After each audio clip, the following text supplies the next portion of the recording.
Hello everyone, मैं हूँ अर्शिता सिंह और कैमरे के पीछे आशीष झा। आज हम आ चुके हैं जंतर मंतर पे। यहाँ पे जो बुद्धिस्ट स्ट्राइक हो रहा है, जो बोध गया में स्ट्राइक हो रहा है, उसका कड़ी यहाँ पे भी जुड़ी है।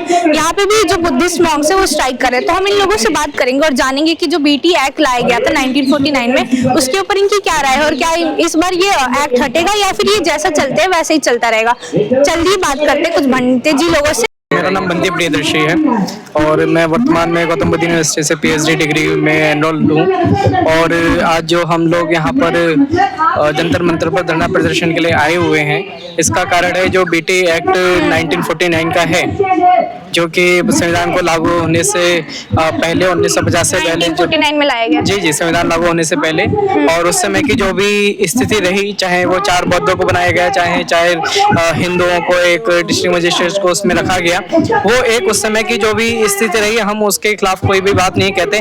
परंतु आज जो हमारा बौद्ध समाज है, बौद्ध भिक्षु लोग हैं, जो बौद्ध परंपराएं हैं, वो खूब बहुत उन्नति कर रही हैं। और जब हम जाते हैं अपने बौद्ध गया स्थल पे, तो बहुत कुछ वहाँ पर ऑब्जर्व करते हैं। जैसे कि जब आप लोग जाएंगे, मैं सभी लोगों से कहना चाहता हूँ, जब आप लोग जाएंगे तो देखेंगे कि जो समतल स्थल है, वहाँ से हमको लगभग 20-25 फीट उसमें नीचे उतरना पड़ता है सीढ़ियों के माध्यम से। तब हम देखते हैं कि वहाँ पर भगवान बुद्ध की स्टैचू। आखिर ऐसा क्यों? क्योंकि जब भारत में जब बौद्ध धर्म को समाप्ति किया गया, तो जितने बौद्ध स्थल थे उन सभी को मिट्टी से ढक दिया गया, जिससे कि लोग उसको देखें ना, लोगों को पता ना लगे कि यहाँ पर भी कुछ है। परंतु जो लंका के अनागरिक धम्मपाल, जो कि जिन्होंने बुद्धिज्म को बहुत डीप से पढ़ा, बहुत स्टडी किया और अंतरराष्ट्रीय लेवल के वो भिक्षु रहे, बहुत अन्य कंट्रियों में वो घूमे, उन्होंने बौद्ध धर्म का प्रचार प्रसार किया। जब वो भारत आए और भारत में उन्होंने सब देखा कि यहाँ पर बुद्ध गया में भगवान ने बोधि को प्राप्त किया, जब देखा तो वो स्थान मिला ही नहीं।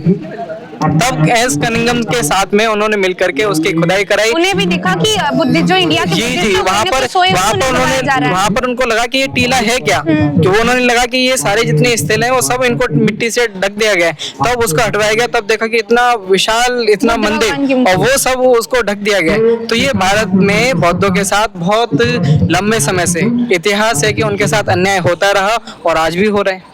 तो क्या इसके प्रति केंद्र सरकार का, क्या इसके प्रति बिहार सरकार का कोई दायित्व तो नहीं है कि बौद्धों को उनका जो अधिकार है उनको स्वतंत्र किया जाए? बौद्धों का जो मुख्य मंदिर है बोध गया है, जहाँ पर अंतरराष्ट्रीय लेवल के भिक्षु लोग, उपासक लोग आकर के अपनी उपासना करते हैं, क्या उनको मुक्ति नहीं दिलाई जानी चाहिए? तो जैसा आप कह रहे हो कि आप मुक्ति दिलानी चाहिए, आप लोग को क्या ऐसा कर रहे हो कि बिहार सरकार तक आप लोगों की बात पहुंच सके? लगभग 24-25 दिन हो गए हैं पूरे भारत में धरना प्रदर्शन चल रहे हैं। तो केंद्र सरकार के प्रति, बिहार सरकार के प्रति आवाज उठा करके बोला जा रहा है कि हमारा जो बौद्ध स्थल है उसको स्वतंत्र करो, उसको मुक्त करो। इसके प्रति भिक्षु लोग बहुत लंबे समय से आंदोलन कर रहे हैं, कई वर्षों से आंदोलन चलता रहा, बीच में कम हुआ, लेकिन ये अब रुकने वाला नहीं है जब तक हमको पूर्ण रूप से इसकी मुक्ति नहीं मिल जाती। क्या ये कारण रहा है कि पूरे बुद्धिस्ट समाज का इसमें आपको लगता है कि समर्थन, या फिर कुछ ही बुद्धिस्ट जो है इसका समर्थन? नहीं, इसका पूरी बुद्धिस्ट समाज, जितने भी आपका हीनयाना है, थेरावाद है, आपका महायाना है, वज्रयाना है, सभी लोग इसकी समर्थन में है। यहाँ तक आप देखिए वियतनाम से लोग इसकी सपोर्ट में है, थाईलैंड से इसकी सपोर्ट में, लंका से इसकी सपोर्ट में, अमेरिका से भिक्षुओं का समर्थन इसमें आया है। अभी कल ही मैं जब गौतम बुद्ध विश्वविद्यालय में जब था, तो वहाँ पर वियतनाम के और थाईलैंड के भिक्षु मेरे से चर्चा कर रहे थे कि ये यहाँ पर जो बौद्ध गया एक्ट है, ये इसको कब से ऐसा किया गया। तब मैंने उनको सारे इसके इतिहास बताया कि 1949 में इस तरह का एक्ट बना और तब से लेकर के आज तक वो सारे हिंदुओं के कब्जे में है, बौद्धों का स्थल होने के बावजूद भी। तो सिर्फ भारत के जो बौद्ध उपासक, बौद्ध भिक्षु ही नहीं, बल्कि पूरे विश्व के लोग, पूरे विश्व के बौद्ध भिक्षु लोग भी इस बात को लेकर के चिंतित हैं कि क्यों उसके साथ अन्याय हो रहा है। जैसे जो वहाँ पे आंदोलन हो रहा है, वो भिक्षु जीवन कैसे साथ साथ जीवन यापन कर रहे हैं, जो वहाँ पे भिक्षु बैठे हुए हैं? भिक्षु, भगवान बुद्ध ने जो भिक्षुओं की स्थापना की, बौद्ध धर्म की स्थापना की, भिक्षुओं को बनाया। भिक्षु लोग बड़े आदर्श होते हैं, बड़े शांत होते हैं, लेकिन उनके साथ इतना दुर्व्यवहार हो रहा है, इतना अन्याय हो रहा है कि उनको अनशन करना पड़ रहा है। तो ये आप मजबूरी देख सकते हैं कि किसी सीधे साधे व्यक्ति के साथ भी कितना दुर्व्यवहार है। तो जब ऐसे व्यक्ति के साथ दुर्व्यवहार है, तो दूसरों की तो क्या ही बात कही जाए। और भिक्षुओं को वहाँ पे 28 फरवरी को रात को उठा लिया, 1:30 बजे करीब उनको वहाँ से उठा लिया गया। तो ये जब शांति पूर्वक जो वहाँ पे बैठे हुए हैं बौद्ध भिक्षु हैं, तो उनको ये सब कार्रवाई नहीं करनी चाहिए? कहीं ना कहीं आपको लग रहा है क्या कि जुडिशरी भी इन सब मामलों पे पूरी तरह से अपनी नहीं कर पा रही? जुडिशरी जो है वो उसको अपना एक्शन लेना चाहिए। मेरा मानना है कि जब केंद्र सरकार और राज्य सरकार जब उस चीज को नहीं सुन रही है, तो जब हम राजनीतिक शास्त्र में पढ़ते हैं कि जब कोई शहर होता है, कोई एक डिस्ट्रिक्ट होती है, तो डिस्ट्रिक्ट का जो मजिस्ट्रेट होता है, डिस्ट्रिक्ट का जो एक जिलाधिकारी होता है, वो 1 महीने में 2 बार पूरे जिला की रिपोर्ट देता है वहाँ के जज को कि इस क्षेत्र में ये कार्य हो रहा है। तो वो लोग जब बताते हैं उनको, तो जुडिशरी को क्यों नहीं एक्शन लिया जाना चाहिए? बिल्कुल लेना चाहिए कि जुडिशरी को बात पहुंचानी चाहिए, केंद्र सरकार को, राज्य सरकार को, कि ये जो हो रहा है ये कब तक रहेगा। या तो इनके साथ बैठ करके बातचीत की जाए या इनको न्याय दिलाया जाए, क्योंकि इससे जो बहुत सारे और मुद्दे हैं देश में उनके ऊपर ना ध्यान दे के ये सब भटकाने की कोशिश की जा रही है। बिल्कुल भटकाने की कोशिश की जा रही है। और जब भी हम कभी न्यूज चैनल्स को ओपन करते भी हैं तो न्यूज चैनल पे कहीं दिखाई ही नहीं जाता। बौद्ध जो इतना स्ट्राइक कर रहे हैं पूरे भारत में, आप कहीं भी देखेंगे तो जो बहुजन मीडिया पत्रकार हैं वही लोग इन सब चीजों को दिखा रहे हैं। बाकी सब ने तो इस पे पर्दा डाल रखा है कि ये दिखाया भी नहीं जाना चाहिए।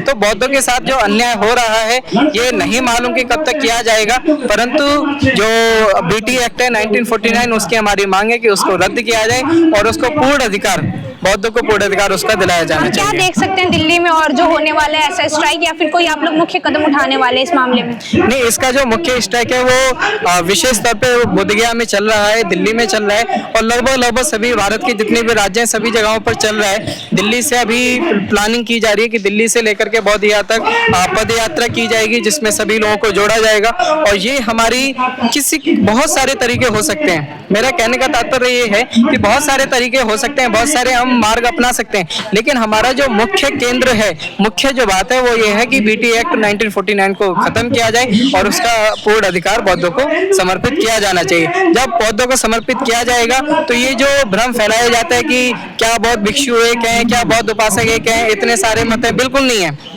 आप देखेंगे भारत में हिंदू आपस में लड़ता है, मुस्लिम लड़ता है, लेकिन कोई मेरे को ये बता दे कि थेरवादा और हीनयाना महायाना आपस में लड़ते हो।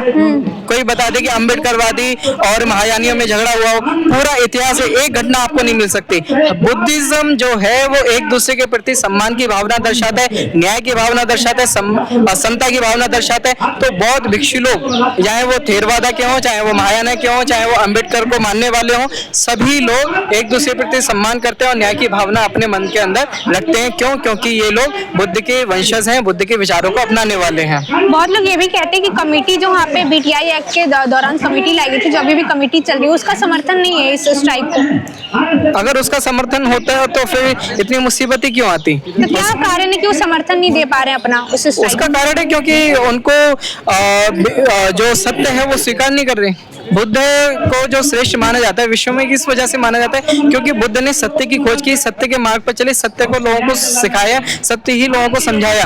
लेकिन जो बीटी एक्ट 1949 के तहत जो जितने भी उसके मेंबर हैं वो सत्य को क्यों स्वीकार नहीं करने को तैयार हैं? क्यों वो जो खुद अपने आप में बुद्धिस्ट नहीं है वो क्यों उसके मालिक बने हुए हैं?